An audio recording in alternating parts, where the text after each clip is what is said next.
We are here with Mayor Mick Cornett, and he joins us now. He's going to talk a little bit about what we are seeing here. He toured, actually, South Oklahoma City just a little bit earlier. And Mayor, what can you tell us? What have you seen here today, and what's going on here currently?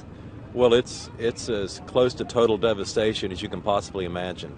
I'm not sure what I expected, but it was worse than I expected. Debris fields 4 feet high as far as you can see in several directions. Neighborhoods, streets might be cleared, but driveways are just completely covered up by people's belongings. You see children's toys, school books, mattresses, and you start to see the impact that this is going to have on the thousands of people directly hit.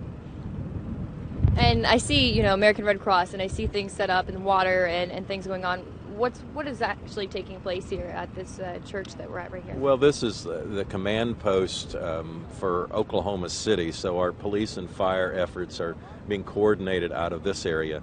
There's about 4 square miles inside the city limits of Oklahoma City that are most directly impacted, and from this center we're trying to get the resources into to those neighborhoods. We hope at some point today to allow people to get back in to check their homes.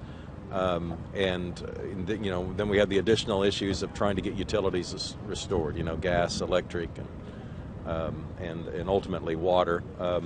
We have a power outage at one of our water treatment plants, and they are working to get backup power to that place. And I think that'll happen, sometime early this afternoon, and so we'll get water restored, to much of the affected areas too. What should the people that live here in this part of Oklahoma City do in the meantime in terms of conserving water or things like that? Well, for the next few hours anyway, I think conserving water is a good idea. I know there's a lot of people that want to help, and resources that can be taken to the Red Cross, headquarters at 9th and Lincoln would be appreciated. If they're brought here, then they'll have to be transported down there. So if people can just get them down there, I think that saves one leg of the chain. But to those directly affected by the tornado that live in Oklahoma City, it kind of depends on the level of destruction in their particular neighborhood. But we are trying to get people back into their neighborhoods today as soon as possible. We know that there's levels of anxiety about getting back and seeing it for themselves, and we want that. We want that. We want them to be reunited, with their neighborhoods.